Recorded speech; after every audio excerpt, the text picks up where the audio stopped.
तो आज बात करने जा रही हूँ क्या होता है मंगल दोष। बहुत बहुत नमस्कार। मैं आपकी होस्ट रोमांच एस्ट्रोलॉजी से आचार्य उर्वशी आप सभी का बहुत बहुत स्वागत करती हूँ। होप करती हूँ आप अच्छे से होंगे।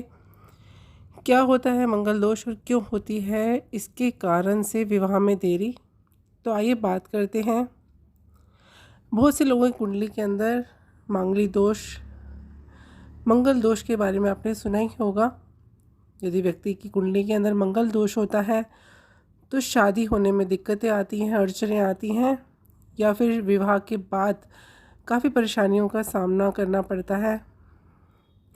किसी व्यक्ति के जीवन में होने वाले उतार चढ़ाव का कारण उसकी कुंडली के अंदर मौजूद जो ग्रह नक्षत्र होते हैं उनकी स्थितियों पर निर्भर करता है।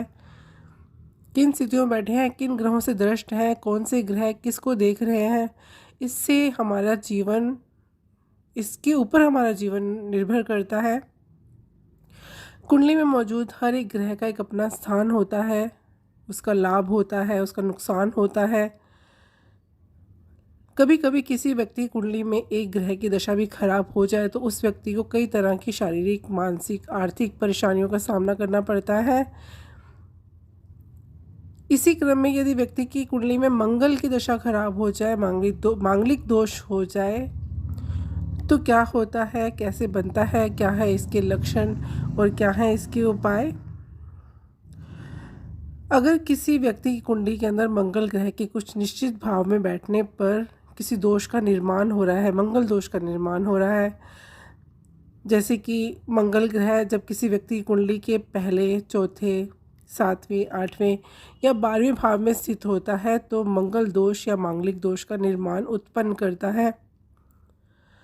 मंगल ग्रह की स्थिति दाम्पत्य जीवन के लिए काफ़ी अशुभ मानी जाती है। हालांकि यदि मंगल पर किसी शुभ ग्रह की दृष्टि पड़ती है तो मंगल दोष का जो प्रभाव है वो कुछ हद तक कम हो जाता है। यदि किसी व्यक्ति की कुंडली में मंगल दोष होता है तो ऐसे व्यक्ति की विवाह में देरी होती है, अड़चनें बहुत आती हैं, विवाह होता है तो टूट जाता है, विवाह होता है तो जीवन साथी से सामंजस्य नहीं बैठ पाता। इसका कारण कुंडली के 7वें भाव को विवाह या वैवाहिक जीवन का कारक माना जाता है और इस भाव में मंगल का होना अति अशुभ होता है। ये मंगल की स्थिति पति और पत्नी के बीच में अहम की टकराव पैदा करती है। जी हाँ, दोनों के बीच में ईगो आ जाता है जिसके कारण तनाव और झगड़े का रूप ले लेती है और इवन की तलाक तक का कारण बन जाती है। इसके साथ ही क्या होता है, व्यक्ति पर कर्ज का बोझ जो होता है वो बढ़ जाता है। जी हाँ, धन की कमी लगातार बन जाती है और कर्ज का बोझ बढ़ जाता है। ज़मीन जायदाद संबंधी, प्रॉपर्टी संबंधी कई तरह की परेशानियां आ जाती हैं सामने व्यक्ति के। यदि किसी व्यक्ति की कुंडली के अंदर मंगल दोष है तो ऐसे व्यक्ति को विवाह से पहले कुंडली का मिलान कराना बहुत ही ज़रूरी होता है। इसके अलावा मांगलिक दोष के प्रभाव को कम करने के लिए मंगल ग्रह की हम शांति का उपाय करते हैं। प्रत्येक मंगलवार को व्रत रखना बेहद ज़रूरी है। अगर आपका मंगल अमंगल होकर के आपको फल दे रहा है तो आप इसके लिए व्रत जरूर कीजिए। तो आगे बात करते हैं कि मंगल का शादी के साथ क्या कनेक्शन है।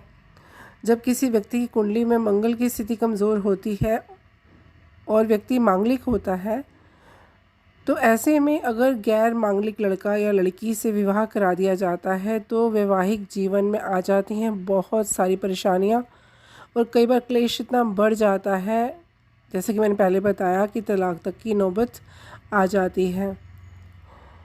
ऐसा नहीं है कि मंगल दोष होने पर इसके निवारण नहीं होते, इसके उपाय नहीं होते। ऐसे निवारण हैं, ऐसे उपाय हैं जिन्हें अपना करके आप मांगलिक की समस्या से निजात पा सकते हैं। मंगल कैसे प्रभाव दिखाता है। जी हाँ, जब व्यक्ति मांगलिक होता है तो व्यक्ति को बहुत जल्दी गुस्सा आता है, जुनूनी स्वभाव के हो जाते हैं, इनकी वाणी बड़ी कठोर हो जाती है, लड़ाई झगड़ों से इन्हें डर नहीं लगता और किसी भी जोखिम को उठाते वक्त ये सोचते नहीं हैं और बाद में उसका भुगतान जो होता है, उसका जो फल होता है वो बहुत ही अशुभ हो जाता है इनके लिए झेलना। तो जिनके मंगल नीच के होते हैं या मांगलिक होते हैं जो व्यक्ति, उन्हें क्रोध अधिक आने की वजह से अपने बने बनाए कार्यों को बिगाड़ लेते हैं। मन के बहुत भोले होते हैं, ऐसा नहीं है इनके मन में कोई दिक्कत या इनके मन के अंदर कुछ उछल कपट होता है, जी नहीं, बिल्कुल नहीं। इनका जो कुछ होता है ज़ुबान के ऊपर होता है। क्रोध में आकर के, क्रोध के वश में आकर के ये अपने लिए समस्याएं उत्पन्न कर लेते हैं, चाहे वो शादीशुदा ज़िंदगी हो, चाहे वो प्रॉपर्टी से संबंधित हो, चाहे वो कहीं दोस्ती हो, कहीं फ्रेंड सर्कल हो या कहीं बाहर। तो कैसे इनकी ये सारी परेशानियां दूर करें, तो आपको मैं कुछ उपाय बताने जा रही हूँ। सबसे पहले तो आपको उपाय बता रही हूँ कि मंगल के प्रभाव को कम कैसे करें। मांगलिक लोगों को, जो मांगलिक लोग हैं जिनका मंगल खराब है या मांगलिक है, उन्हें शिव जी की आराधना करना प्रथम अनिवार्य है। जी हाँ, शिव आराधना करना, उनको कुछ नहीं करना, उनको रोजाना जलाभिषेक करना है शिवलिंग पर। मंगल के अशुभ प्रभाव को ख़त्म करने के लिए, कम करने के लिए बहुत से ज्योतिष मूंगे को धारण करने की एडवाइस करते हैं, लेकिन बिना कुंडली का विश्लेषण किए हुए आपको मूंगा धारण नहीं करना चाहिए। गेहूं का, मसूर की दाल का, तांबे का, सोने का, लाल फूल का, लाल वस्त्र का, लाल चंदन का दान करना चाहिए। ऐसा करने से आपके अंदर तेज़ी से अच्छे बदलाव आते हैं, सोचने समझने की क्षमता बढ़ती है। तो आगे बताने जा रही हूँ कि पति पत्नी के अंदर जब कलह आती है, जो मंगल के कारण होती है, आपस में टकराव होता है, तो उसे कैसे दूर किया जाए। यहाँ पर सबसे बड़ा उपाय तो ये है कि जातक का आत्मनियंत्रण होना बहुत ज़रूरी है। जी हाँ, अगर जातक कोई ज्ञात है कि उनकी कुंडली के अंदर मंगल अशुभ स्थिति में है, मंगल ही खोकर के स्थिति में बैठा है, तो अहंकार और क्रोध पर नियंत्रण करना बहुत ज़रूरी होता है। इसको ही करने से आपके काफ़ी बुरे प्रभाव जो होते हैं वो दूर हो जाते हैं। आप मेडिटेशन का सहारा ले सकते हैं, ध्यान का सहारा ले सकते हैं, योग का सहारा ले सकते हैं। ऐसा करने से आपकी वाणी पर, आपके क्रोध पर आपका नियंत्रण होगा, अहंकार पर आपका नियंत्रण होगा। आप जो किसी को अपशब्द नहीं बोलेंगे या कंट्रोल करेंगे, ये तो सबसे पहला उपाय है। इसके आगे आपको एक मुख्य उपाय बताने जा रही हूँ, ये आप अवश्य कीजिए। इसको करने से मंगल के अशुभ फलों को काफ़ी हद तक दूर किया जा सकता है। मंगल अगर अशुभ स्थिति में बैठा है, मांगलिक होकर बैठा है और आपको अशुभ फल दे रहा है, आपके घर के सुख में, आपके पति पत्नी के सुख में अगर पीड़ा उत्पन्न हो रही है, तो रोज़ाना आप हनुमान चालीसा का पाठ कीजिए। और आपको कौन सी बुक लेनी है पढ़ने के लिए हनुमान चालीसा की, वो मैं आपको बताने जा रही हूँ। हनुमान चालीसा की आपको एक ऐसी किताब लेनी है जिसके कागज़ पीले हों और लाल स्याही से पाठ लिखा हो। जी हाँ, हनुमान चालीसा का शुभ पाठ जो है वो लाल स्याही से लिखा हो, प्रतिदिन श्रद्धा भाव से करें। ऐसा करने से आपके ऊपर आ रहे मंगल के अशुभ प्रभाव दूर होते हैं। लाल मसूर की दाल का दान मंगलवार को अवश्य कीजिए। जी हाँ, एक मुट्ठी कीजिए, अपनी सामर्थ्य के हिसाब से कीजिए, साथ ही कर दीजिए गुड़ का दान। ये आप अवश्य कीजिए। इससे होता क्या है, जीवन के अंदर अकस्मात आने वाली जो प्रॉब्लम्स होती हैं, जब मंगल दोष आता है और ये जब गोचर में आता है, जब दशाओं के रूप में आता है, तो व्यक्ति के ऊपर अचानक से एक के बाद एक कोई ना कोई प्रॉब्लम आनी शुरू हो जाती है। तो जब संकट लगातार आना शुरू हो जाते हैं, तो उसके लिए आपको ये उपाय अवश्य करने चाहिए। लाल मसूर का दान अपनी सामर्थ्य के हिसाब से कीजिए और साथ में कर दीजिए गुड़ का दान।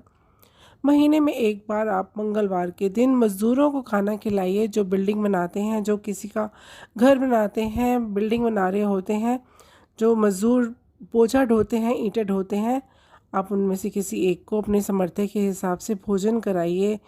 ये उपाय बहुत ही शक्तिशाली हैं, इसको करने से मंगल देव प्रसन्न होते हैं।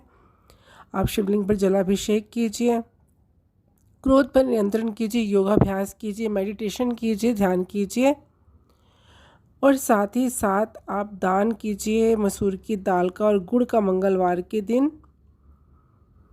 और मज़दूरों को आप खाना खिलाइए। और हनुमान चालीसा जो आपने पढ़ना है, पीले रंग के कागज़ हो और लाल स्याही से लिखा हो, आसानी से आपको मिल जाएगी बुक। आप इसे लीजिए और रोज़ाना पूरे भक्ति भाव से हनुमान जी से प्रार्थना करते हुए इसे पढ़िए। आप इसे पढ़ने से आपके जीवन से संकट खत्म होंगे और आपके जीवन के अंदर सुखों का आगमन होगा। और जो आपके जीवन के अंदर परेशानियां लगातार दस्तक दे रही हैं, जैसा कि धन की कमी, बिजनेस के अंदर सफलता ना मिल पाना और पति पत्नी के अंदर तनाव और घर के अंदर लगातार तनाव की जो कारण बन जाते हैं, वो दूर होंगे। तो ये उपाय आप अवश्य कीजिए। होप करती हूँ मेरा वीडियो पसंद आया होगा। अगर पसंद आया हो तो लाइक कीजिए, सब्सक्राइब कीजिए, शेयर कीजिए। खुश रहिए, स्वस्थ रहिए। धन्यवाद।